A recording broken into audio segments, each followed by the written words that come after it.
a todos, ¿cómo están? Desde el Laboratorio Vago del Paraguay le damos la bienvenida a todos para este webinar donde estaremos hablando sobre el uso de los antidepresivos y queremos dar la bienvenida a todos y en especial al doctor Víctor Adorno. ¿Cómo está, doctor? Buenas noches, Alejandro, y buenas noches a todos los que están participando en la charla. Perfecto, doctor. Doctor, hoy estaremos hablando sobre un tema muy interesante, que es algo que nos están pidiendo con mucha frecuencia en nuestras redes sociales. Específicamente el tema que vamos a tratar hoy es el uso de los antidepresivos. Antes de comenzar, me gustaría presentarles un poco al doctor. El doctor Víctor Adorno es especialista en psiquiatría clínica, director general del Hospital Psiquiátrico del Ministerio de Salud Pública y Bienestar Social. Además, es coordinador de la unidad de psiquiatría del Santa Julia. Adicionalmente a eso, es expresidente de la Asociación Paraguaya de Psiquiatras en el periodo 2018-2019. Doctor, bienvenido. Muchas gracias, Alejandro. Sí, agradezco la posibilidad de hablar sobre un tema tan importante que es el uso de los antidepresivos y poder comentar un poco también el impacto que está teniendo la depresión y lo que nos viene, anticipándonos a lo que nos viene después de esta pandemia, de esta cuarentena, ¿verdad? Yo creo que hay muchas cuestiones importantes. No sé si ya puedo comenzar. Yo creo que... Sí, por favor, doctor, por favor. Ok, perfecto. Bueno, gracias de vuelta al Laboratorio Vago y gracias de vuelta, Alejandro. Quiero hablar un poco de los antidepresivos y de la forma del uso racional. Y hay un tema muy importante que tenemos que tocar, que es, antes que nada, hablar de la depresión, ¿verdad? Como ustedes saben, la depresión es un trastorno muy prevalente a nivel mundial.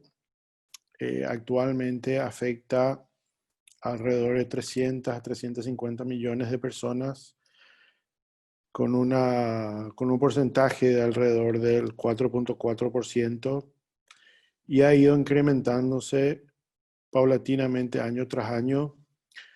Sabemos que afecta más a mujeres en comparación con los varones. Sabemos que las mujeres consultan más que los varones y sabemos que que la mayor parte de los intentos suicidas dentro de un cuadro depresivo se dan en mujeres y la mayor parte de los suicidios consumados se dan en los varones. Tiene un diagnóstico amplio y heterogéneo.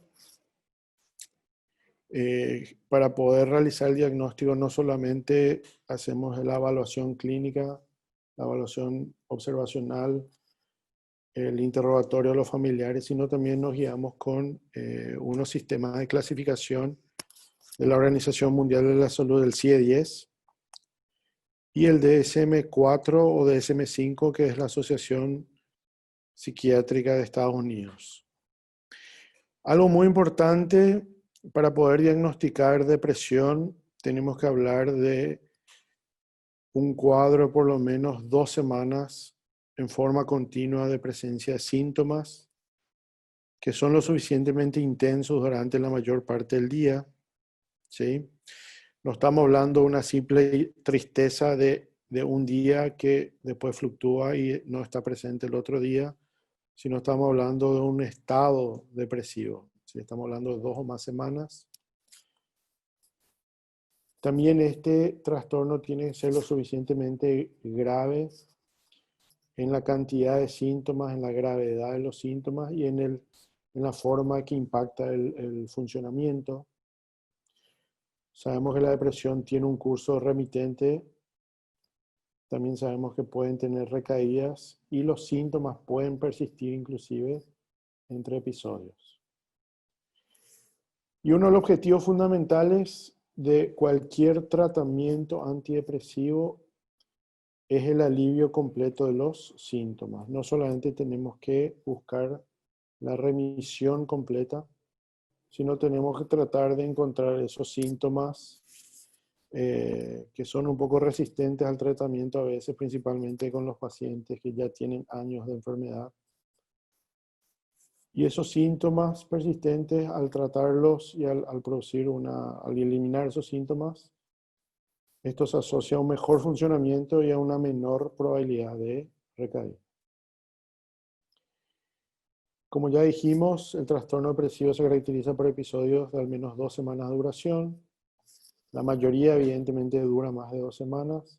Hay cambios claros en el afecto, hay cambios claros en la cognición, en las funciones vegetativas. La característica común de todos estos trastornos es que presentan un ánimo triste. Estamos hablando de tristeza la mayor parte del día, casi todos los días. Una sensación de vacío o de no disfrutar de las cosas, no disfrutar como antes lo disfrutaba las cosas, a lo que nosotros denominamos anedonia, irritabilidad, y va acompañado de cambios somáticos, mucho malestar físico y cognitivos. Inclusive muchas veces el motivo de consulta no suele ser porque la persona se siente deprimida, sino muchas veces los motivos de consulta suelen ser por cuadros por problemas de conciliar el sueño. Estamos hablando de insomnio, estamos hablando de una sensación de malestar que no sabe explicar el paciente. Inclusive puede presentarse también con mucha carga de ansiedad, afectando a los pacientes de diversas maneras. Recuerdo una paciente mejor dicho, que tenía consultas reiteradas con el otorrino porque tenía una sensación de vértigo. Todos sus estudios no arrojaron datos significativos, pero sí en un interrogatorio y preguntando específicamente sobre síntomas depresivos, estaba con un cuadro depresivo ansioso. Hay que tener en cuenta que un único episodio, en el momento de la evaluación nos puede parecer que es un único episodio y hay que evaluar retrospectivamente, hay que evaluar síntomas depresivos en la infancia, en la adolescencia, porque probablemente ya empezó mucho antes, ¿sí? Y muy importante es pues, prestar especial atención para diferenciar entre una tristeza normal, una tristeza que se puede dar en un contexto totalmente normal como un duelo, una pérdida, ¿sí? Un dolor normal, y lo que es un trastorno, un episodio depresivo mayor.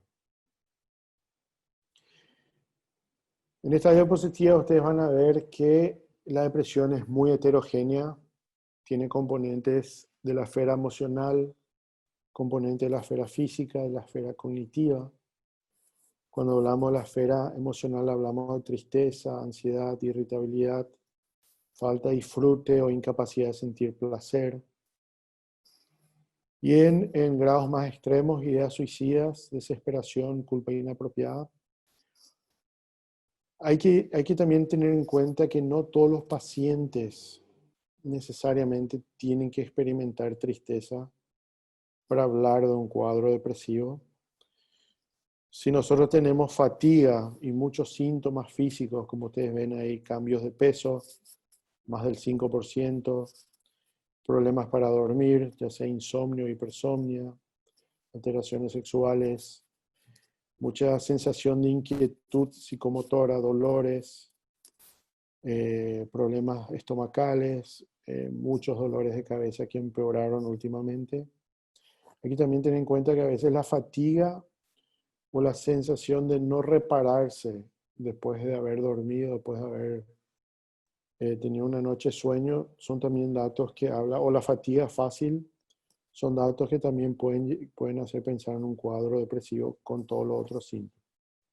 Alteraciones de la atención y concentración, memoria, juicio, toma de decisiones, planificación, agudeza mental, velocidad de pensamiento. Y la esfera cognitiva es lo que más dificultades lleva después al paciente a reincorporarse al trabajo, a rendir adecuadamente en el trabajo. Y es quizás uno de los síntomas que a veces tarda mucho, cuesta bastante tratar y eliminar completamente. Y acá hablo de los síntomas cognitivos de vuelta porque tienen un impacto negativo muy importante en la vida de la persona. Estamos hablando en la esfera laboral, escolar, dificultades para un correcto rendimiento, incapacidad de concentrarse, no producir adecuadamente. En la vida familiar o personal hablamos de experimentar mucha tensión doméstica y económica. Convivir con una persona depresiva es bastante difícil. Nadie tiene los recursos muchas veces para entender a una persona que está pasando una depresión, ni los hijos para entender por qué su mamá o su papá están deprimidos, ni la pareja para entender por qué su esposa o su esposo está con un cuadro depresivo, y menos los hijos para poder entender por qué su padre, a veces teniendo todo, tiene un cuadro depresivo. Dificultades con tareas, incapacidad de participar completamente en la vida familiar. Y en la vida social, mucha irritabilidad o aislamiento social, dificultades para cumplir la expectativa de la sociedad y dificultades para participar en la vida social. En cuanto a la etiología, quiero mostrar un solo gráfico. Hay muchas cosas de las cuales podemos hablar, pero quiero hablar un poco de esta hipótesis de los impactos de la depresión de un autor, de Netley, que en el 2014, 2015, 2016 estuvo realizando unos estudios con más de 4.000 participantes con unas encuestas y encontró que hay varias causas, ¿verdad? Él habla de los impactos fuertes en la vida y él categoriza como impactos de carácter genético, el hecho de tener antecedentes familiares de depresión o suicidio en un familiar de primer grado, el impacto en el desarrollo, estamos hablando de la pubertad precoz, depresión en la adolescencia, no ser criado por padres biológicos, fíjense, el abuso sexual que tiene un impacto tremendo posteriormente, el hecho de ser criado o vivir con alguien alcohol o drogadicto, el impacto nutricional, ¿verdad? Dietas bajas en ácidos grasos esenciales, en vitaminas, anorexia, el impacto social, la ausencia de apoyo social, estresantes durante la vida, miembro de una familia inmediata alcohólico, drogadicto, el impacto tóxico, ¿verdad? La contaminación con metales pesados, el impacto la categoría del impacto del ritmo circadiano, el no dormir adecuadamente. Y hay bastantes estudios que hablan que personas que tienen trabajos nocturnos, guardia de seguridad, personal de blanco que tiene más de 2 días, o a medida que tiene más cantidad de días de guardias nocturnas, tiene una mayor probabilidad de desarrollar enfermedades como cáncer y de tener cuadros depresivos. La adicción, ¿verdad? El consumo de alcohol, cigarrillos y otros tipos de drogas.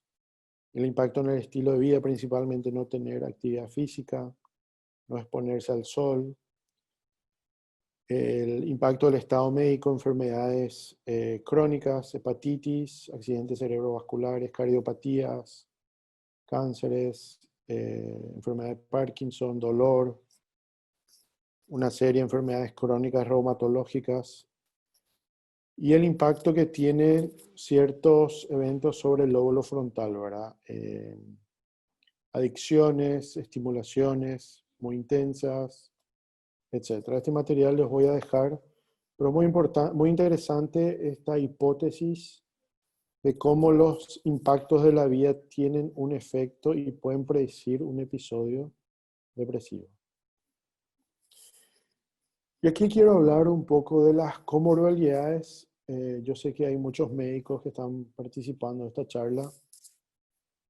Hay una asociación tremenda entre enfermedades crónicas, enfermedades inflamatorias y enfermedades con dolor y que se asocian con cuadros depresivos, ¿verdad? Si nosotros vemos los efectos nocivos en la salud general de enfermedades, fíjense, en personas sin patologías crónicas, con una enfermedad crónica, fíjense, la depresión ya empieza en una puntuación de salud mucho más baja. Y si nosotros asociamos estas enfermedades crónicas con depresión, fíjense cómo tiene una puntuación mucho menor y evidentemente va bajando esa puntuación si se asocian dos o más patologías crónicas y es mucho peor si son dos o más patologías crónicas y depresión. Entonces la depresión se asocia a peores puntuaciones de salud general, inclusive que la artritis o la diabetes. Y como mostramos en esta diapositiva, representa un añadido significativo para la carga de otras afecciones crónicas. Teniendo en cuenta algunos estudios, también vemos que este es una encuesta realizada entre el 2007 y el 2009 con más de 33.000 pacientes, ¿sí? Teniendo en cuenta diversas enfermedades crónicas. Y se observó de 1 de cada 10 personas tenían depresión, y dentro de esa población con depresión se observó que la presencia de depresión se asociaba significativamente más a estas enfermedades, ¿verdad? Artritis, asma, enfermedad pulmonar obstructiva crónica, diabetes, cardiopatía e hipertensión. Entonces, sabemos que la depresión es un factor de riesgo para una serie de patologías físicas, ¿sí? Y de hecho, con este gráfico nosotros vemos, con este análisis, podemos llegar a la conclusión de que existe una relación bidireccional entre la depresión y las enfermedades crónicas, ¿sí? La depresión es comórbida con muchas patologías y el estado de ánimo bajo representa a veces una reacción natural a cualquier patología discapacitante, ¿sí? Y ustedes pueden ver que la prevalencia de depresión en la población general suele ser del 7 al 8 al 9%, ¿sí? Sin embargo, cuando nosotros comparamos depresión más una enfermedad crónica, vemos que esa prevalencia va aumentando. O sea, diabetes, la prevalencia de depresión es casi el 30%, cáncer el 30%, con las cardiopatías estamos hablando del 45-47%, y con accidentes cerebrovasculares más del 60%, ¿sí? Entonces es muy importante tener en cuenta esto. Para los médicos siempre hay que investigar una enfermedad mental, pero siempre hay que investigar un trastorno depresivo en un paciente con una enfermedad crónica. Y la depresión aumenta la carga de las patologías crónicas. Hay un cuestionario del PHQ, ¿verdad?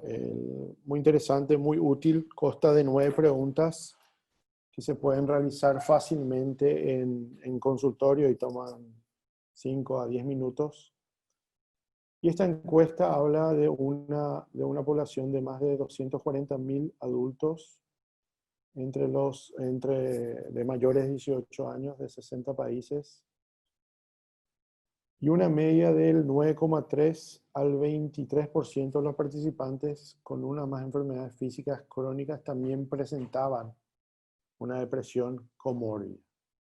Y las personas con enfermedad crónica tenían una probabilidad significativamente mayor de sufrir depresión que las personas sin enfermedad crónica, ¿sí? Y además, La depresión se asociaba con unas puntuaciones de salud inferiores con otras patologías crónicas como la diabetes, la angina de pecho, la artritis. Y la diabetes y la carga de estas patologías crónicas aumentaba cuando los pacientes presentaban una depresión comórbida. Este es un gráfico similar a lo que ya presenté, pero estamos hablando de un estudio de más de 240.000 adultos. Y como ustedes saben, estas comorbilidades tienen un impacto tremendo en la vida de los pacientes, ¿sí? Utilizando diversas escalas y cuestionarios, vemos que la calidad de vida es significativamente menor en comparación con otros pacientes sin trastornos depresivos o inclusive sin trastornos de ansiedad, ¿sí? Y sabemos que las comorbilidades hay que tenerlas en cuenta al considerar las opciones de tratamiento, ¿sí? Si nosotros encontramos, como le dije, lo mencioné anteriormente, si tenemos una patología crónica, inflamatoria o con mucho dolor, sí o sí averiguar la presencia de un trastorno depresivo mayor. El trastorno depresivo mayor tiene un impacto tremendamente negativo en la calidad de vida de un paciente. Y si nosotros comparamos las enfermedades neuropsiquiátricas con otras enfermedades, la, el riesgo de comorbilidades en pacientes con trastorno depresivo mayor también aumenta de acuerdo a los distintos tipos de patologías. Con el trastorno obsesivo compulsivo podemos ver un odds ratio tremendamente superior comparando con la esquizofrenia, el trastorno por estrés postraumático, trastorno por déficit de atención de drogas, un trastorno de ansiedad generalizado. Si nosotros nos fijamos con otras enfermedades, como la enfermedad de Alzheimer, que tiene un odds ratio mucho mayor, comparando con la diabetes, las enfermedades cardiovasculares, la hipertensión y el cáncer. Entonces, esto es muy importante. No solamente afecta de manera negativa la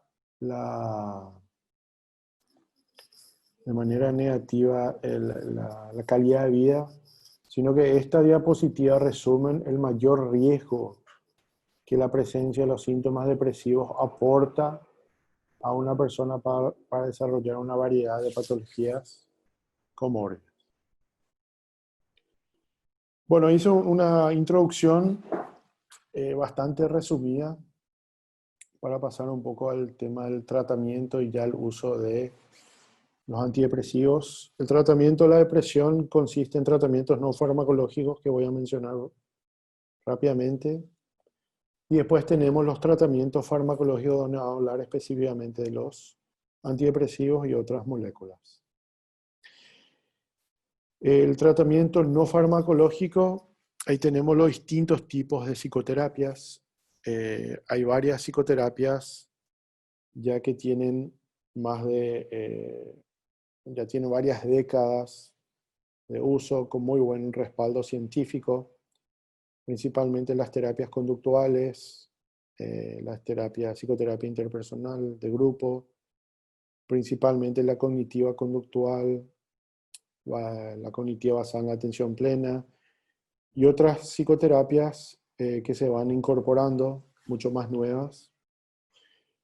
Y tenemos los métodos de estimulación cerebral, la terapia electroconvulsiva.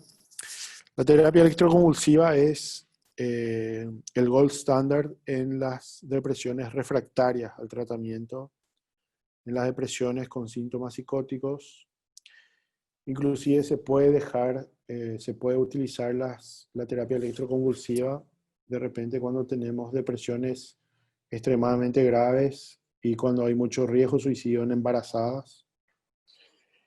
La estimulación del nervio vago, la estimulación magnética transcraneal que ya se está realizando en nuestro país y la estimulación cerebral profunda. Son métodos de estimulación cerebral que no requieren medicación. Se están perfeccionando los protocolos de tratamiento y se está viendo que tienen buena respuesta principalmente, mejor dicho, se reserva el uso para las depresiones resistentes al tratamiento. Bueno, en cuanto a la farmacoterapia, brevemente, ya de la década de los 50 tenemos los inhibidores de la monoaminoxidasa, posteriormente los antidepresivos tricíclicos y a partir de la década de los 70 los inhibidores selectivos de la recaptación de serotonina. Los inhibidores de la monoaminoxidasa, los antidepresivos tricíclicos son muy eficaces en la depresión, en el tratamiento de la depresión, de los síntomas depresivos. Sin embargo, tienen muchos efectos colaterales y tienen problemas significativos de seguridad. De hecho, se dejaron de utilizar porque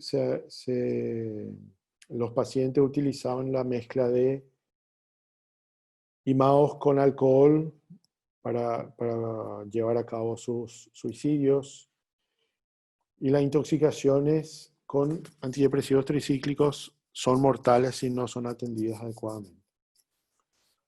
Los inhibidores selectivos de la recaptación de serotonina, desarrollados en los años 70, tienen muy buena eficacia también y también son muy tolerables, o sea, tienen un mejor perfil de tolerabilidad, son mucho más fáciles de usar y la eficacia es muy comparable a los antidepresivos tricíclicos y a los IMAO, ¿sí? Es por eso que los IRS son los medicamentos de primera elección, de primera línea en atención primaria, y nosotros lo utilizamos muchísimo en consultorio. Y también tenemos los inhibidores de la recaptación de serotonina y noradrenalina, que ya vinieron la década del 80-90, y se siguen fabricando, siguen habiendo, se desarrollan nuevos antidepresivos con mecanismos de acciones similares y algunos diferentes, pero principalmente dirigidos a la neuromodulación de la serotonina, noradrenalina y dopamina. Como ustedes saben, son los principales agentes farmacológicos utilizados en el tratamiento del trastorno depresivo mayor. Se pueden utilizar y es muy recomendable, de acuerdo a la gravedad, la utilización con tratamientos no farmacológicos. ¿Sí? O sea, estamos hablando de un antidepresivo y por otro lado una terapia psicológica, mejoría en los estilos de vida, una dieta adecuada, etc. Los IRS son los más prescriptos. La selección de un fármaco antidepresivo específico depende de las características del paciente y del médico, ¿sí? Y generalmente tratamos de utilizar en un primer episodio depresivo, en atención primaria, lo ideal es usar en forma de monoterapia, no ir combinando muchos antidepresivos. Si nosotros vemos que el antidepresivo es insuficiente en una primera prueba, lo ideal es siempre optimizar las dosis.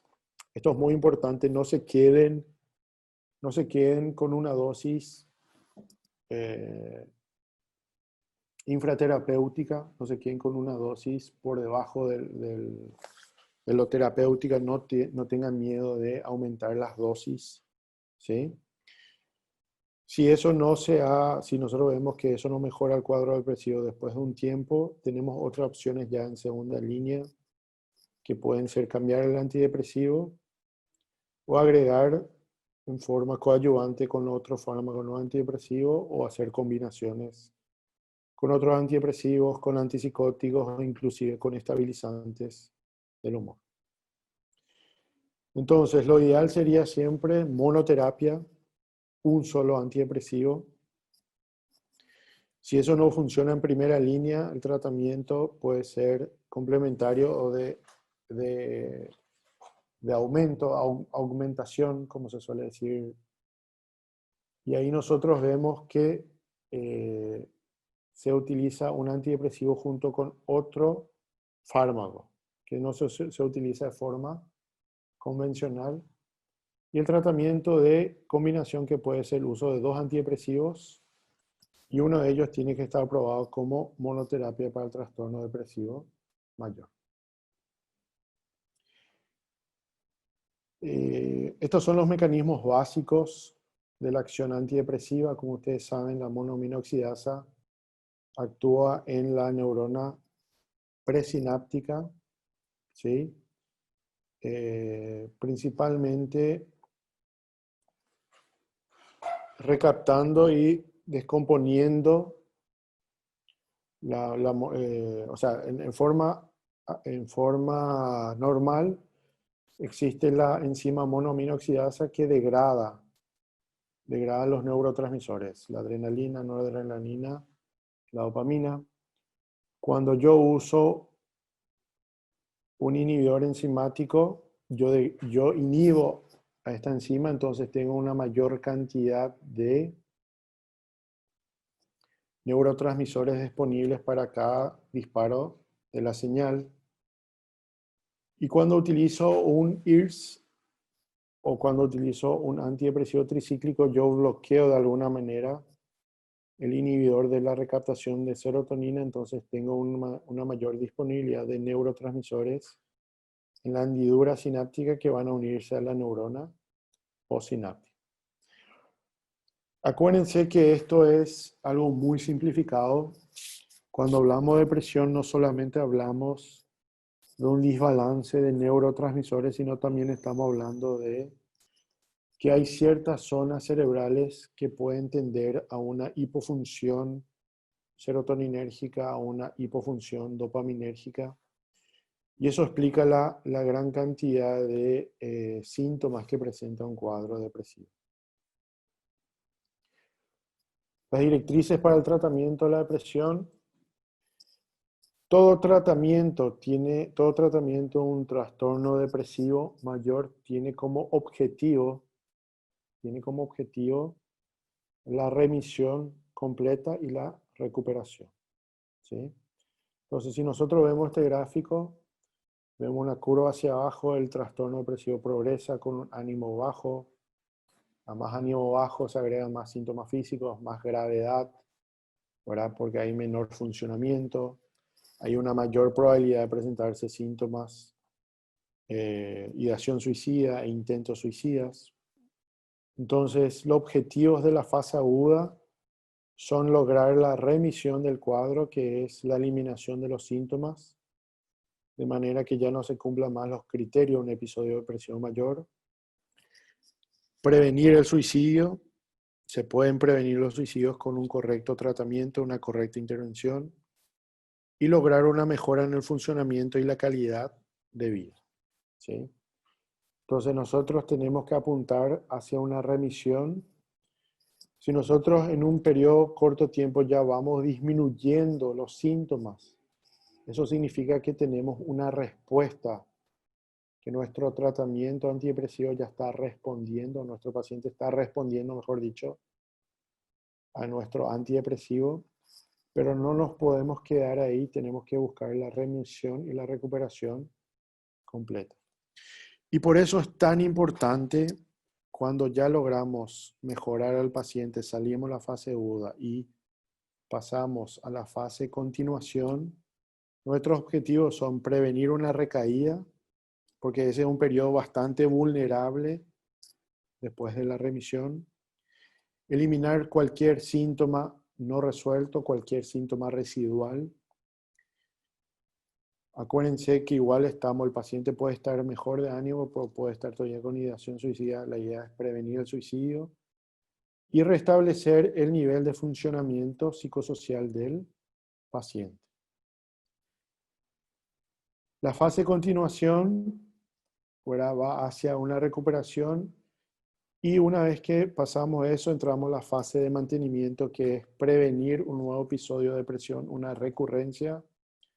De igual manera, seguir con el tratamiento para prevenir el suicidio y permitir una recuperación funcional completa y duradera. Para eso nosotros tenemos un arsenal bastante interesante de medicamentos de IRS, de inhibidores selectivos de la recaptación de serotonina.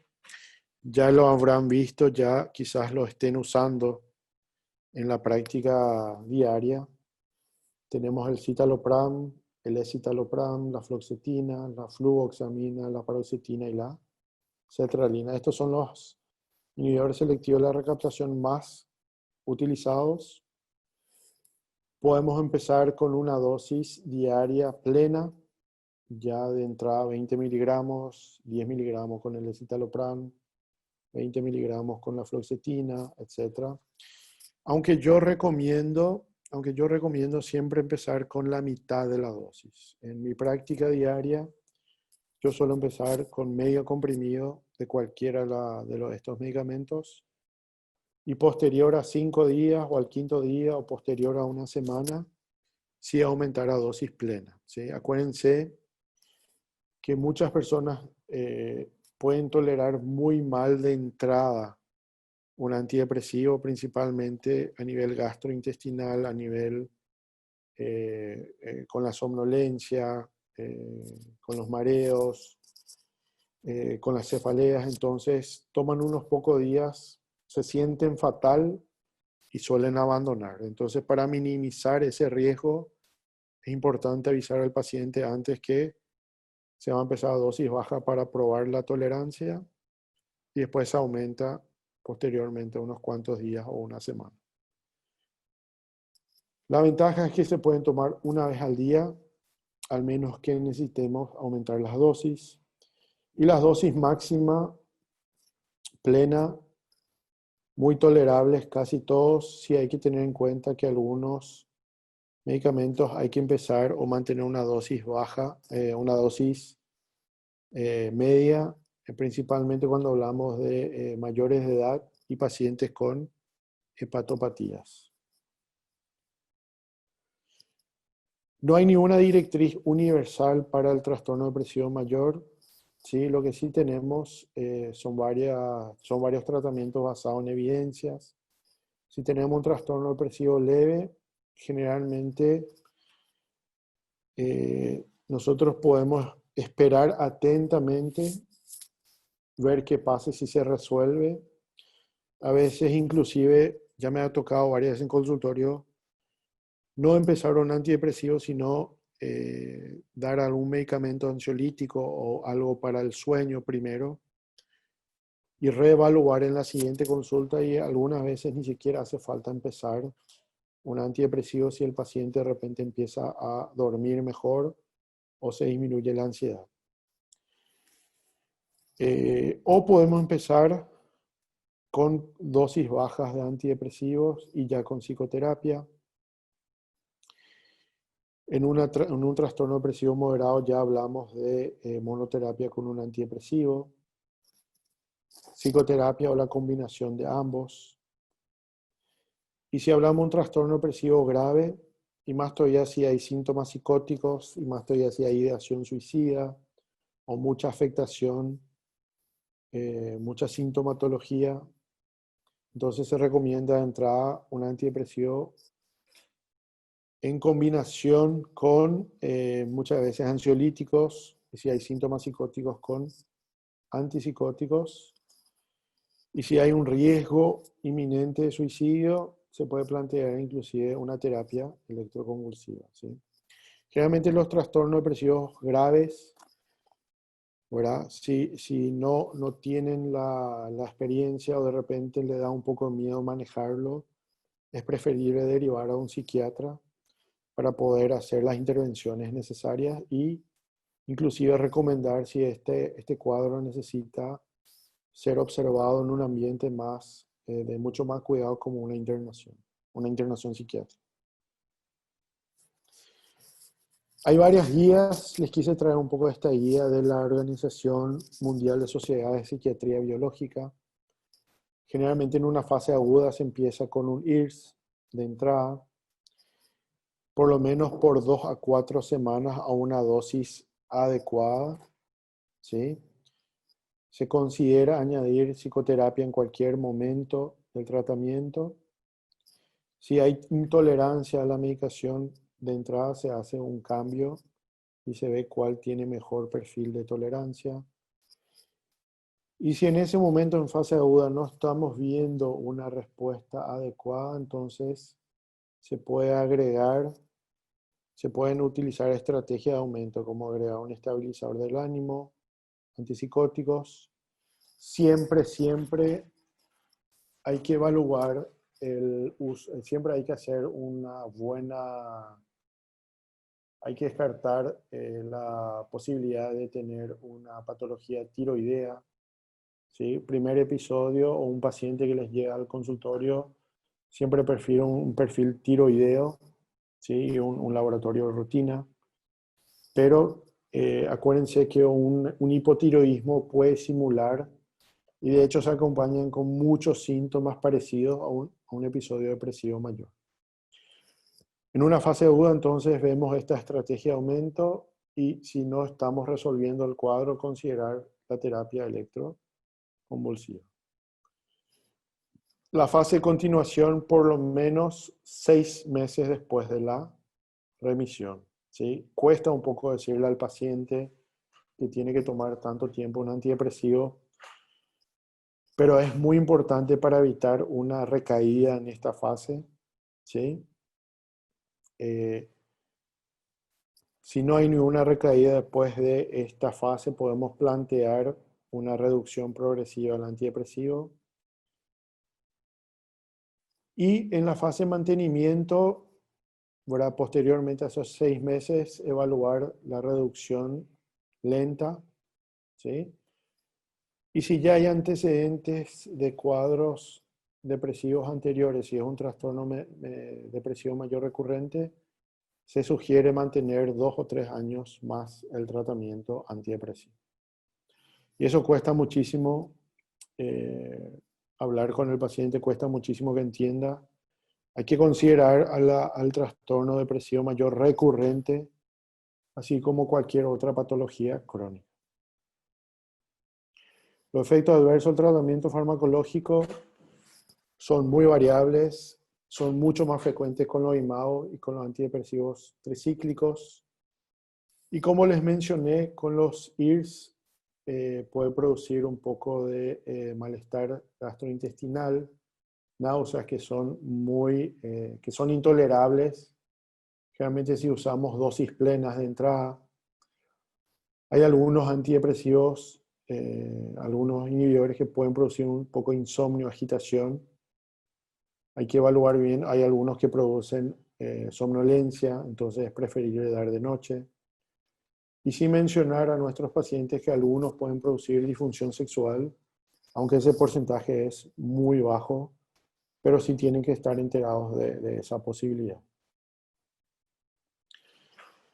Estos son los efectos secundarios más comunes, como les estoy mencionando: náuseas, vómitos, dolor abdominal, sudoración, agitación, ansiedad, temblores.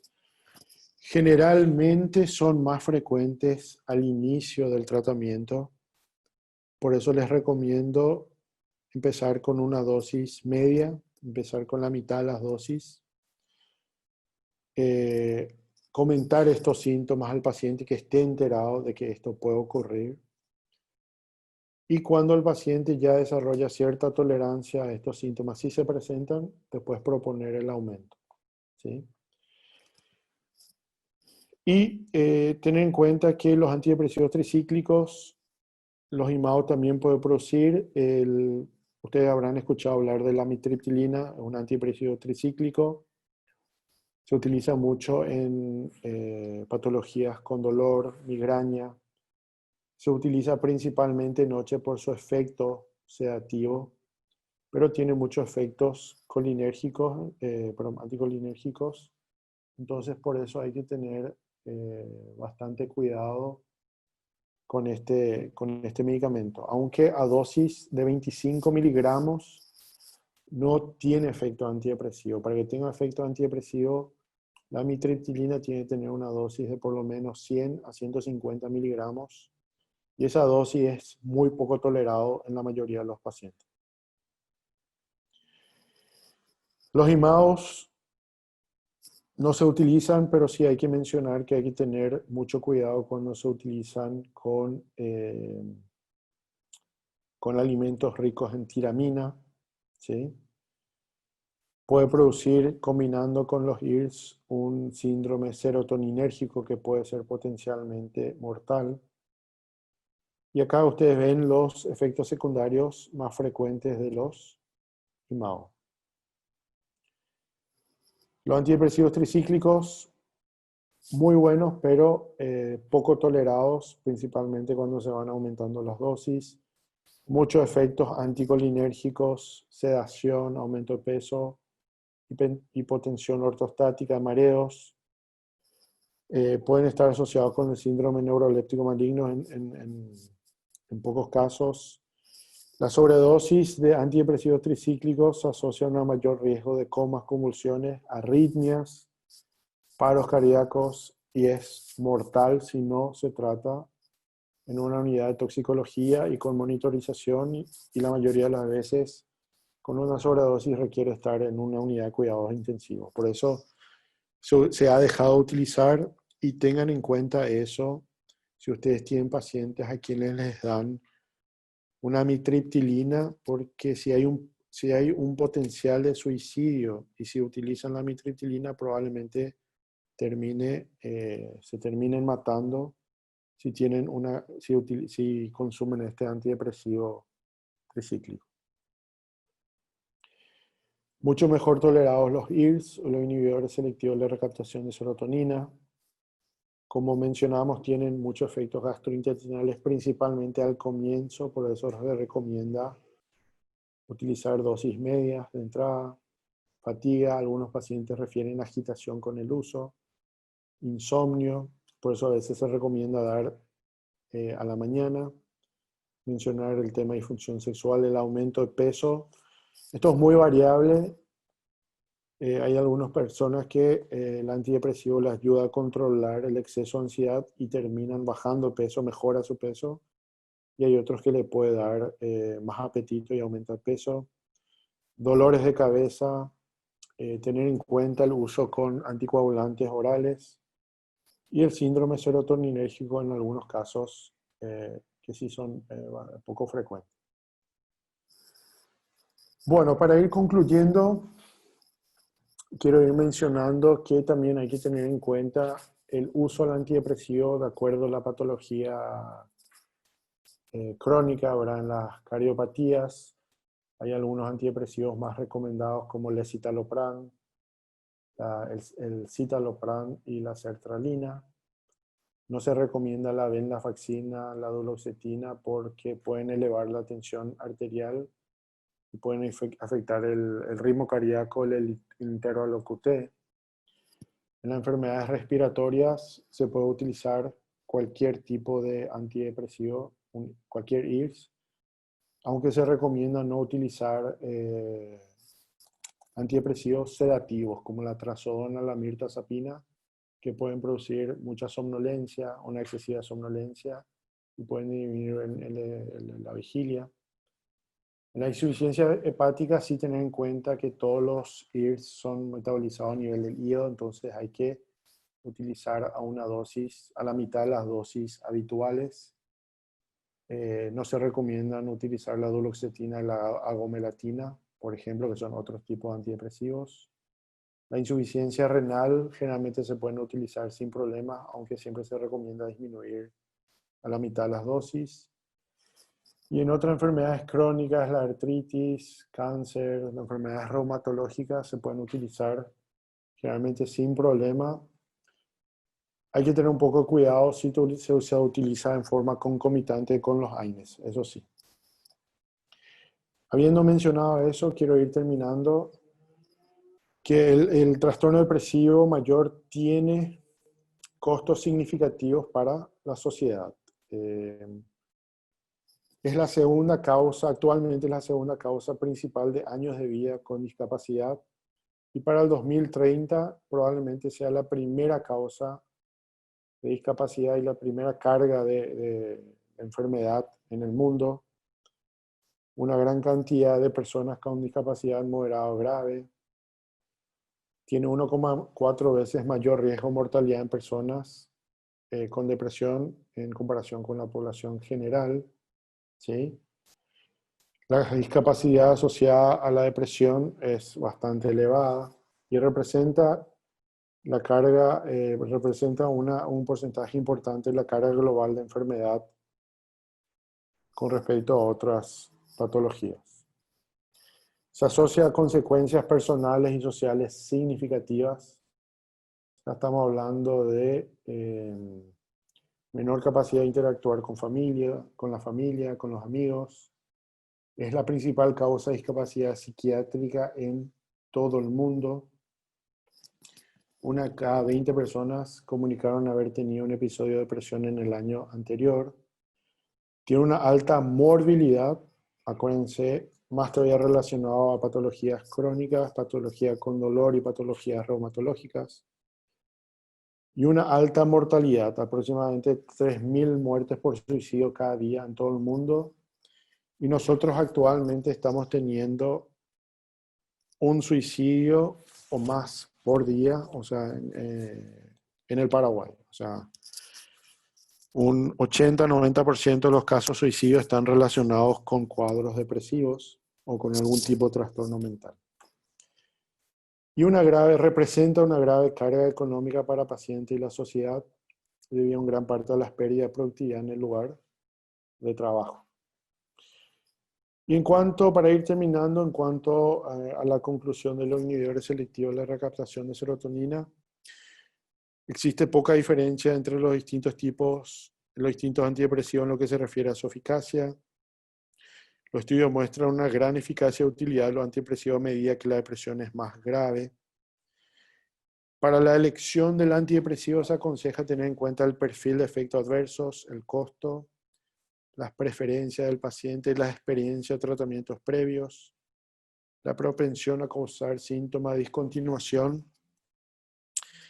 Los síntomas de discontinuación es cuando se suspende bruscamente un antidepresivo y es más frecuente con la paroxetina. Es un rebote de los síntomas de ansiedad. La seguridad en caso de sobredosis generalmente no tienen tiene una bajísima mortalidad con casos de sobredosis. Y tener en cuenta también la interacción con otros medicamentos, principalmente el escitalopram, el citalopram, son los medicamentos que menos interacciones producen con otros medicamentos si pensamos asociar estos antidepresivos en pacientes con patologías crónicas. Para el tratamiento farmacológico, los pacientes adultos que presentan una depresión mayor se recomiendan los IRS, que son de primera elección por presentar la relación beneficio-riesgo más favorables. Y se suele recomendar iniciar el tratamiento a dosis inferiores a las dosis terapéuticas. Aunque los manuales, los textos mencionan que no es necesario esto de manera rutinaria, yo sí les aconsejo esto por una cuestión de comodidad y para evitar esa primera barrera que solemos ver frecuentemente con los pacientes que empiezan un tratamiento antidepresivo, les hace mal y ya abandonan apenas comienzan el tratamiento. Entonces eso es muy importante tener en cuenta. Los inhibidores selectivos de la recaptación de serotonina como antidepresivos tienen excelente perfil, muy recomendados. Y como les digo, si se sienten capacitados para poder empezar un antidepresivo, siempre hay que hacer una buena historia clínica. Siempre hay que diferenciar también si es un trastorno depresivo mayor, un episodio único o ya es un episodio recurrente.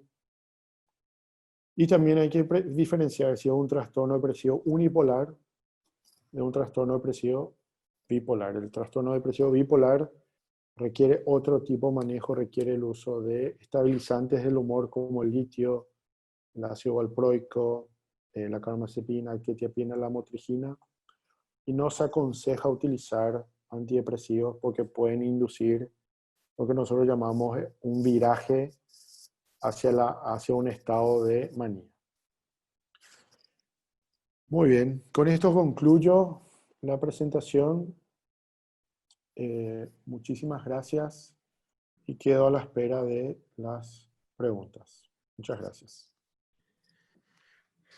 Muchas gracias, doctor. Yo creo que nuestra presentación fue muy claro, bien conciso.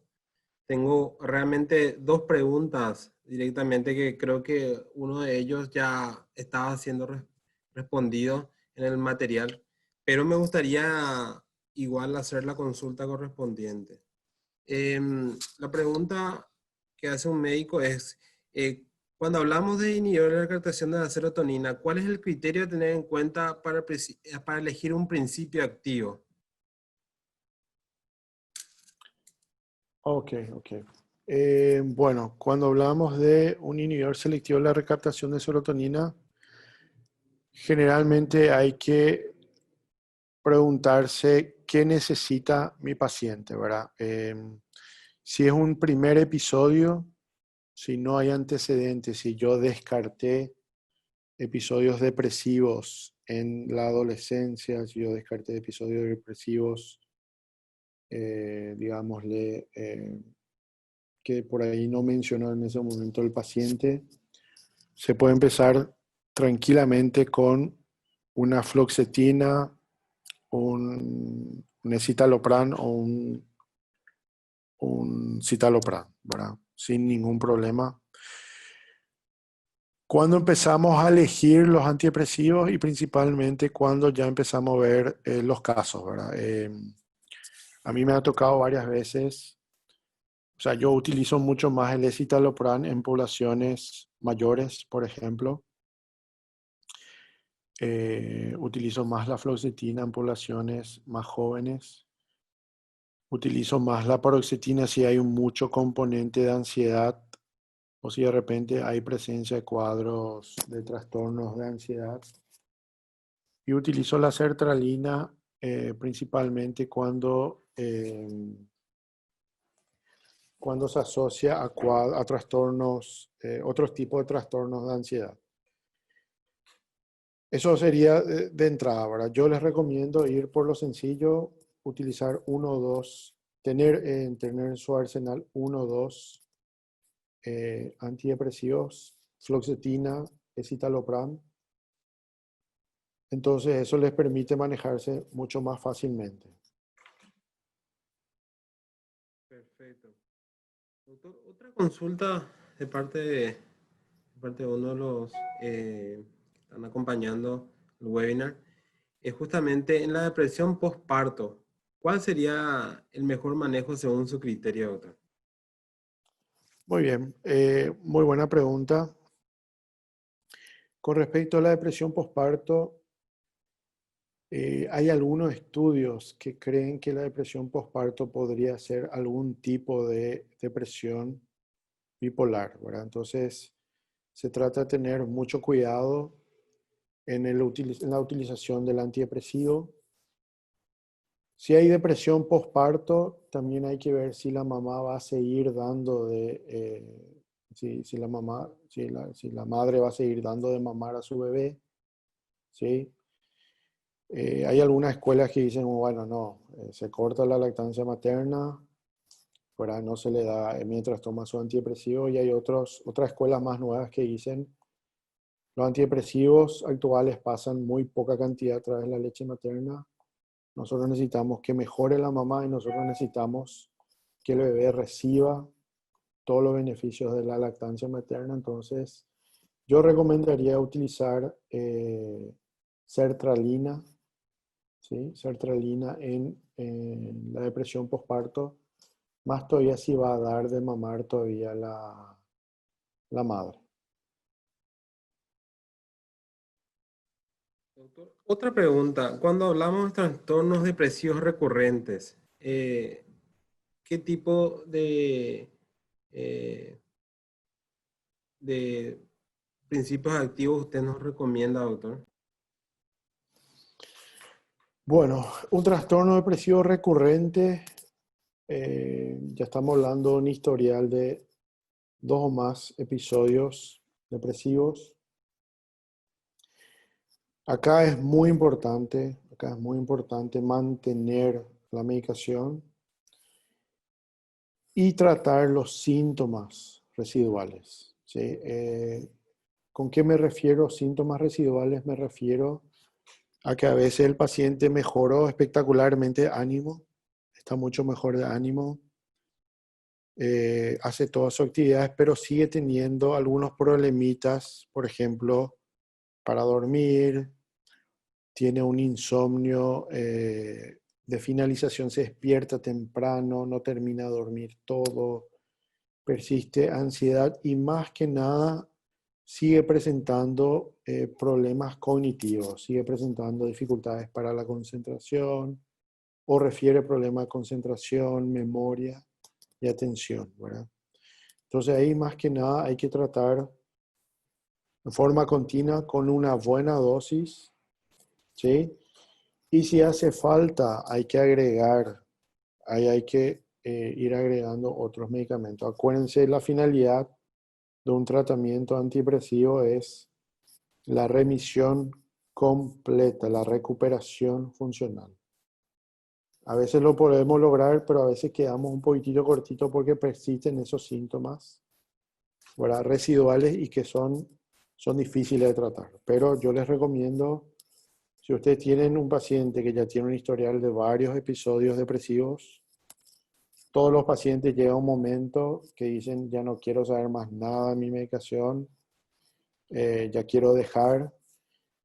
Y usted le dice, mira, yo le suelo decir a mis pacientes, mira, usted voy a tener este historial, no te recomiendo para nada dejar los medicamentos porque vas a tener una recurrencia, vas a tener otro episodio depresivo, o sea, va a volver a tener un episodio depresivo. Perfecto, doctor. Mire, yo creo que está todo muy claro. Realmente tengo pocas consultas al respecto, ¿verdad? Y a mí me gustaría más que nada agradecerle por esta excelente presentación.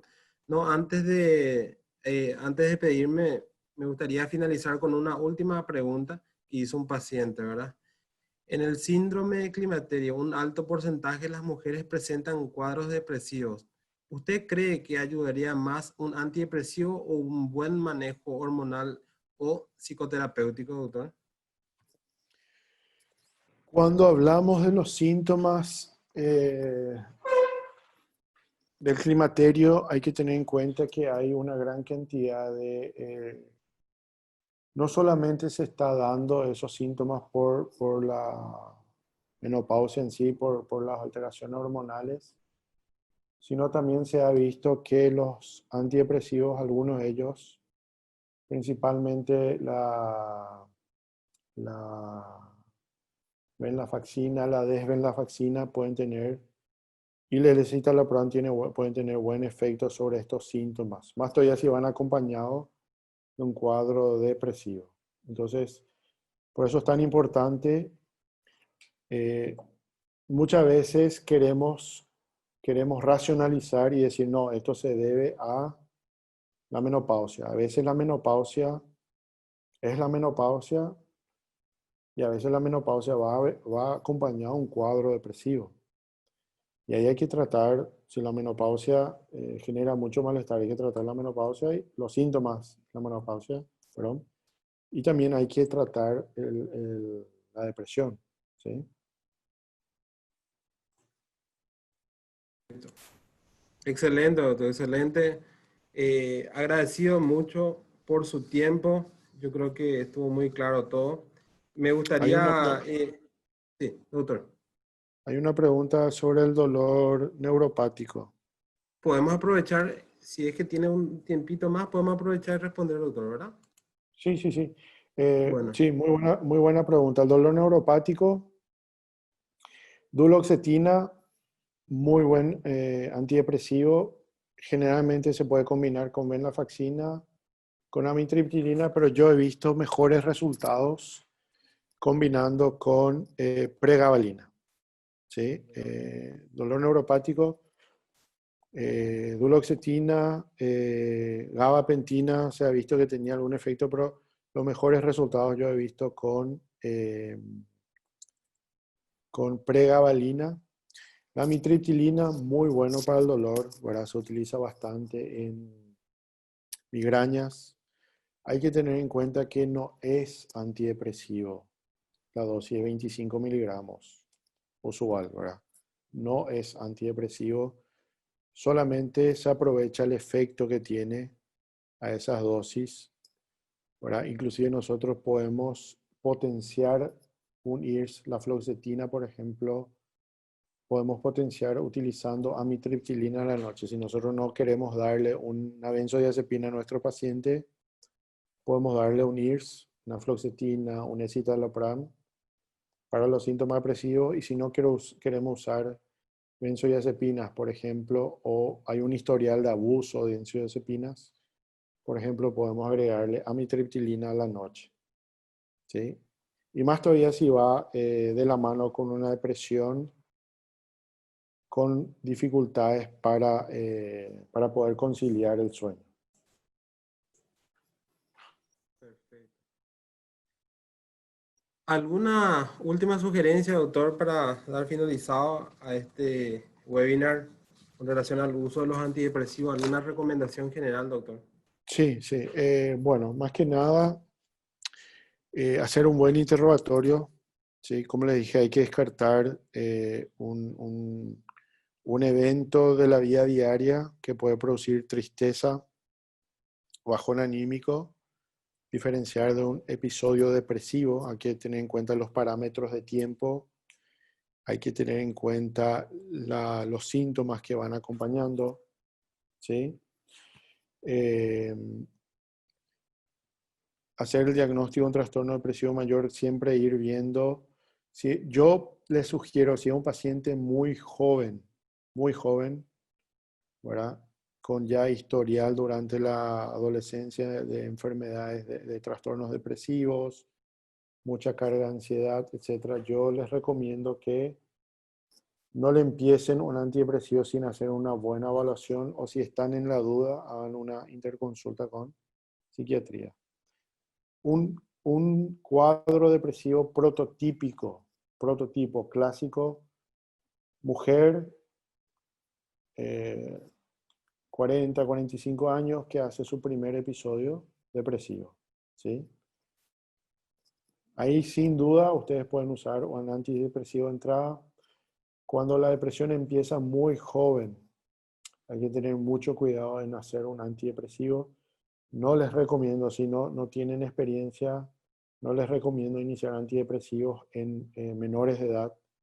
¿Sí? Tener mucho cuidado en ese sentido, porque puede generar un efecto rebote, puede generar un efecto de aumentar la suicidalidad. Entonces, tener un poco de cuenta de eso, ¿sí? Y justamente ahora está comentando la señora Jorgelina,